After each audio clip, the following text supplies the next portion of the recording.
तो question number 1 है, संविधान सभा के चुनाव के संदर्भ में निम्नलिखित कथनों पर विचार कीजिए। देखिए, सदस्यों का चुनाव सार्वभौमिक मताधिकार के आधार पर चुना गया और जो है मुस्लिम लीग ने इसका बहिष्कार किया, किसका? संविधान सभा का। और समाजवादियों ने इसका समर्थन किया। कौन सा करेक्ट है इसमें? सदस्यों को सार्वभौमिक मताधिकार या वयस्क मताधिकार के आधार पर नहीं चुना गया था। यह प्रश्न बहुत बार पूछते हैं और इस लाइन को जरूर ऐड करते हैं कि संविधान सभा के सदस्यों का चुनाव सार्वभौमिक मताधिकार के आधार पर या वयस्क मताधिकार के आधार पर। तो गलत है स्टेटमेंट, क्योंकि प्रांतीय सदस्यों द्वारा चुना गया था ना, प्रांतीय संसदों के सदस्यों द्वारा। तो सार्वभौमिक मताधिकार या वयस्क मताधिकार नहीं है, यहाँ पर गलत है। तो जहाँ जहाँ एक है उसको एलिमिनेट कर दो, तो इसका आंसर आराम से 2 हो जाएगा केवल। समाजवादियों ने इसका समर्थन किया था, ये भी गलत है। मुस्लिम लीग ने इसका विरोध किया था, ये सही है। समाजवादियों ने भी इसका बहिष्कार किया था। तो देखिए, संविधान सभा के सदस्यों को सार्वभौमिक मताधिकार के आधार पर नहीं चुना गया, बल्कि इन्हें प्रांतीय संसदों के सदस्यों द्वारा चुना गया। और प्रांतीय चुनावों में मुस्लिम लीग को अधिकांश आरक्षित सीटें मिली, लेकिन लीग ने सभा का बहिष्कार करना ही उचित समझा और एक अन्य संविधान बनाकर पाकिस्तान की मांग उन्होंने रख दी। प्रारंभ में समाजवादियों ने इसका विरोध किया, क्योंकि वे इसे अंग्रेज़ों की बनाई हुई संस्था मानते थे। इसने गलत है तीसरा भी। दूसरा प्रश्न है, निम्नलिखित में से कौन संविधान सभा के अध्यक्ष थे?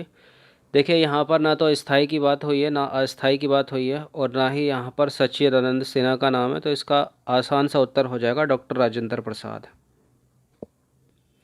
तो डॉक्टर राजेंद्र प्रसाद संविधान सभा के अध्यक्ष थे, स्थायी अध्यक्ष थे, जो 11 दिसंबर 1946 को बने थे। और संविधान सभा का अगर प्रथम अध्यक्ष या अस्थायी अध्यक्ष पूछ लिया जाए, 9 दिसंबर 1946 को प्रोफेसर सच्चिदानंद सिन्हा, ठीक 2 दिन बाद 11 दिसंबर 1946 को बने doctor Rajendra Prasad. Question number 3 है, संविधान सभा के सदस्यों में किसका या किनका संबंध प्रशासन से है? इनमें से किन किन का संबंध प्रशासन से है? देखिए, यहाँ BN राव और SN मुखर्जी जो हैं वो प्रशासन से संबंधित हैं। तो यहाँ आंसर जो हो जाएगा 2 और 3 हो जाएगा, ऑप्शन नंबर बी। तो संविधान निर्माण में 2 प्रशासनिक अधिकारियों की महत्वपूर्ण भूमिका रही है। इनमें एक थे VN राव, जो भारत सरकार के संवैधानिक सलाहकार थे, और दूसरे अधिकारी थे SN मुखर्जी। इनकी भूमिका मुख्य योजनाकार की थी। ये जटिल भाषाओं को स्पष्ट विधिक भाषा में व्यक्त करने की क्षमता रखते थे। क्वेश्चन नंबर 4 है, नेहरू ने संविधान सभा के समक्ष उद्देश्य प्रस्ताव कब रखा? ये इम्पोर्टेंट प्रश्न है। कब रखा? 15 जुलाई 1948 को नहीं रखा, 26 जनवरी 1947 को भी नहीं रखा, 26 नवंबर 1945 को भी नहीं, 13 दिसंबर 1946 को रखा। कब रखा? 13 दिसंबर 1946। तो 13 दिसंबर 1946 को जवाहरलाल नेहरू ने उद्देश्य प्रस्ताव रखा, जिसमें स्वतंत्र भारत के संविधान के मूल आदर्शों की रूपरेखा प्रस्तुत की गई। इसमें भारत को एक स्वतंत्र संप्रभु गणराज्य घोषित किया गया था। क्वेश्चन नंबर 5 है, निम्नलिखित युग्मों पर विचार करना है। एक तरफ है अधिनियम, दूसरी तरफ है इसके प्रावधान। 1919 का अधिनियम के सामने लिखा है, कार्यपालिका को आंशिक रूप से प्रांतीय विधायिका के प्रति उत्तरदायी बनाया गया। और 1935 के सामने लिखा गवर्नमेंट ऑफ इंडिया एक्ट। और कौन सा इसमें सुमेलिता बताना है। देखिए, 1935 को तो गवर्नमेंट ऑफ इंडिया एक्ट बोलते हैं, ये तो करेक्ट है। और बाकी 1919 के अधिनियम, जिसको बोलते हैं मॉन्टेग्यू चेम्सफोर्ड रिफॉर्म, कार्यपालिका को आंशिक रूप से प्रांतीय विधायिका के प्रति उत्तरदायी बनाया गया, ये भी करेक्ट है। तो दोनों के दोनों सुमेलित है, तो सी हो जाएगा इसका उत्तर। तो देखिए, उपरोक्त सभी युग्म जो हैं सही सुमेलित हैं। भारत में प्रतिनिधित्व की मांग बढ़ने के साथ ही अंग्रेजों को चरणबद्ध तरीके से संवैधानिक सुधार करने पड़े। प्रांतीय सरकारों में भारतीयों की हिस्सेदारी बढ़ाने के लिए 1909, 1919 और 1935 के अधिनियम किए गए। यहाँ 1909 को मार्ले मिंटो और 1935 को मॉन्टेग्यू चेम्सफोर्ड और 1935 को गवर्नमेंट ऑफ इंडिया एक्ट कहा जाता है। 1919 में कार्यपालिका को आंशिक रूप से प्रांतीय विधायिका के प्रति उत्तरदायी बनाया गया और 1935 में गवर्नमेंट ऑफ इंडिया एक्ट लाकर उसे पूरी तरह विधायिका के प्रति उत्तरदायी बना दिया गया। तो आंशिक रूप से 1919 में और पूरी तरह से 1935 में। जब गवर्नमेंट ऑफ इंडिया एक्ट के तहत 1937 में चुनाव हुए तो 11 में से 8 प्रांतों में कांग्रेस की सरकार बनी थी।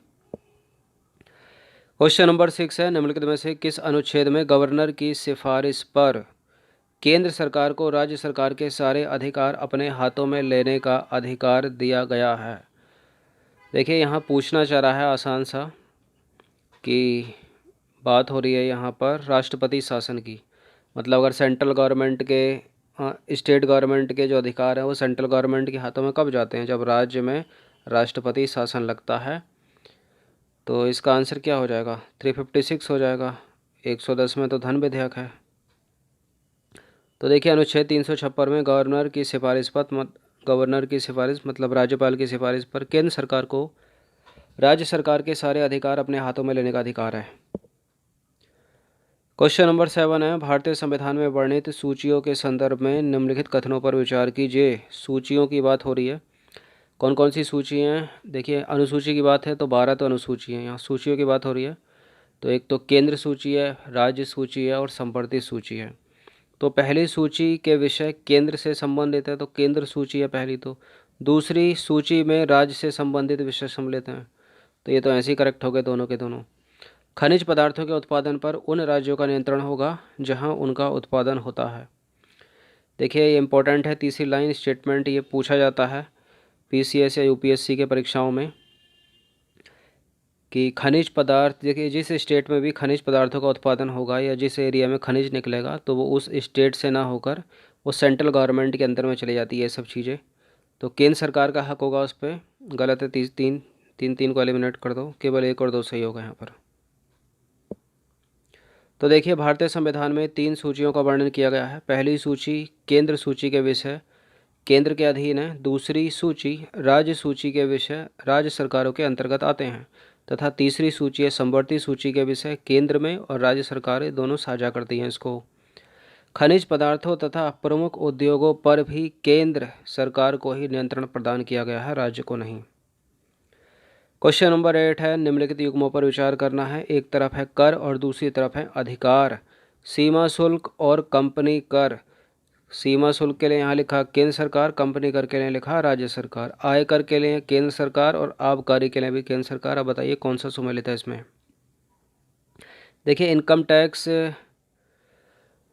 जो आयकर है वो तो सेंट्रल गवर्नमेंट का, सभी को पता होगा, केंद्र करती है इसको। आबकारी राज्य सरकार का है तो ये दोनों इसने केंद्र कर दिया तो गलत है ये वाला स्टेटमेंट। सीमा शुल्क सेंट्रल गवर्नमेंट का है, केंद्र सरकार का है। कंपनी कर भी केंद्र सरकार का है। यहाँ एक को केंद्र कर रखा है, दूसरे को राज्य, तो गलत है। दोनों के दोनों गलत है तो डी हो जाएगा इसका आंसर। एक भी सम्मिलित नहीं है। तो देखिए संविधान में राजकोषीय संघवाद की एक जटिल व्यवस्था बनाई गई है। कुछ करों जैसे कि सीमा शुल्क और कंपनी कर से होने वाली आय पर केंद्र का अधिकार घोषित किया गया है तथा कुछ करों जैसे कि आयकर और आबकारी शुल्क को केंद्र एवं राज्यों में बांट दिया गया है। मतलब आयकर को केंद्र में, आबकारी को राज्य में, तथा अन्य स्रोतों से होने वाली आय मतलब जैसे राज्य स्तरीय शुल्क पूरी तरह राज्यों को सौंप दी गई है। इसलिए दोनों के दोनों गलत हैं। उल्लेखनीय है कि राज्य सरकारों को भी अपने स्तर पर कुछ अधिभार और कर वसूलने का जो है अधिकार दिया गया अलग अलग स्टेट गवर्नमेंट को। उदाहरण के तौर पर देखा जाए तो राज्य जमीन और संपत्ति पर कर लगा सकती हैं, वो बिक्री कर लगा सकती हैं, और शराब पर अलग से कर वसूल सकते हैं राज्य की सरकारें। तो यहाँ सीमा शुल्क राज्य केंद्र सरकार का, कंपनी कर भी केंद्र सरकार का है और आयकर केंद्र सरकार का, आबकारी हो गया राज्य सरकार का। क्वेश्चन नंबर 9 है, हिंदी भारत की है क्या है? राष्ट्रभाषा, राजभाषा, दोनों है या दोनों में से कोई नहीं? देखिए हिंदी भारत की है राजभाषा। तो भाषा समिति ने सुझाव दिया कि देवनागरी लिपि में लिखी हिंदी भारत की राजकीय भाषा होगी। तो हिंदी भारत की राजभाषा है, राष्ट्रभाषा नहीं है और अभी तक इसको राष्ट्रभाषा का दर्जा मिला नहीं है। तो जहाँ भी अगर दिखे कि राष्ट्रभाषा है तो गलत है, राजभाषा है ये। क्वेश्चन नंबर 10 है, भाषा के संदर्भ में कुछ स्टेटमेंट है यहाँ पर। भाषा समिति ने सुझाव दिया कि पहले 15 वर्षों तक सरकारी कामों में अंग्रेजी का इस्तेमाल जारी रहेगा। सभी प्रांतों को हिंदी या अंग्रेजी में काम करने का प्रस्ताव रखा गया है। देखिए पहला तो करेक्ट है यहाँ पर। भाषा समिति ने सुझाव दिया कि पहले 15 वर्षों तक सरकारी कामों में अंग्रेजी का इस्तेमाल जारी रहेगा, ये करेक्ट है। और बाकी सभी प्रांतों को हिंदी या अंग्रेजी में काम करने का प्रस्ताव रखा गया, ये गलत है। देखिए, भारत विविधताओं का देश है और नॉर्थ इंडिया में अलग भाषा और दक्षिण भारत में अलग भाषा।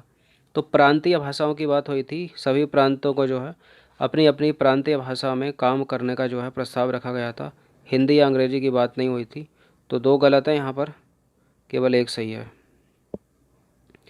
तो भाषा समिति ने सुझाव दिया कि देवनागरी लिपि में लिखी हिंदी भारत की राजकीय भाषा होगी और समिति का मानना था कि हिंदी को राष्ट्रभाषा बनाने के लिए हमें धीरे धीरे आगे बढ़ना चाहिए। पहले 15 वर्षों तक सरकारी कामों में अंग्रेजी का इस्तेमाल जारी रहेगा। प्रत्येक प्रांत को अपने कामों के लिए कोई एक क्षेत्रीय भाषा चुनने का अधिकार होगा, न कि हिंदी या अंग्रेजी की बात। उल्लेखनीय है कि संविधान सभा की भाषा समिति ने हिंदी को राष्ट्रभाषा की बजाय राजभाषा कहकर एक सर्वस्वीकृत समाधान पेश करने का प्रयास किया। क्वेश्चन नंबर 11 है, सितंबर 1946 में गठित कांग्रेस की अंतरिम सरकार में नेहरू को कौन सा पद दिया गया था? थंबनेल का प्रश्न देखा होगा आपने। 2 सितंबर 1946 में गठित कांग्रेस की अंतरिम सरकार में नेहरू को कौन सा पद दिया गया था? देखिए, स्वतंत्रता के बाद पंडित जवाहरलाल नेहरू भारत के प्रथम प्रधानमंत्री थे और डॉक्टर राजेंद्र प्रसाद थे प्रथम राष्ट्रपति। लेकिन यहाँ अंतरिम सरकार की बात हो रही है 2 सितंबर 1946 की। तो ना तो ये इसमें प्रधानमंत्री थे, ना ही उप प्रधानमंत्री, ये थे उपराष्ट्रपति। तो इसका आंसर हो जाएगा ऑप्शन नंबर सी। तो देखिए, 2 सितंबर 1946 में गठित कांग्रेस की अंतरिम सरकार में नेहरू को उपराष्ट्रपति पद जो है वो प्रदान किया गया था।